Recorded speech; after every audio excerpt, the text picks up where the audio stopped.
হারাম তো হারামে ভাই, হারাম তো হারামেই। ছোঁয়ার ব্যাপারটা এই হিসাবটা আলাদা। এখন এই শিক্ষাটা যদি আপনি দিয়ে যান, বিয়েটা একটা ভালো কাজ না, এটা ফরজ সুন্নত কাজ না। আপনার মেয়েকে আপনি নামাজ শিখান, সে একটা নতুন একটা পরিবারে যাবে, তার সাথে কার সাথে কীরকম সে আচরণ করবে এই জিনিসগুলো শিখান। সে যদি কোরআন না পড়তে পারে তাকে কোরআন পড়ান।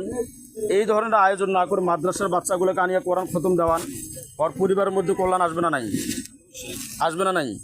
নতুন একটা পরিবারে যাবে, কোরআন খতম এক খতম কোরআন দেওয়ান। এই ধরনের শয়তানি বাদ্যযন্ত্র তো করা দরকার ছিল না। এগুলো কেন করলেন বলেন দেখি? এখন হ্যাঁ, কারণ এই বাচ্চাগুলো যেটা আনন্দ, ওরা বিষয়টা যেহেতু আসতেছে, ওদেরকে আলাদা কোনো আনন্দের মধ্যে রাখেন, ওদেরকে আলাদা কোনো আনন্দে রাখেন। কিন্তু এটা তো আপনার শব্দ দূষণ, তাই না? হ্যাঁ, এটা শব্দ দূষণ না? যখন আমাকে বইল তখন আমি নিষেধ করে দিয়েছি। আবার শুনেন, এগুলা ভালো নয়। এটা তো শব্দ দূষণ, এটা শব্দ দূষণ।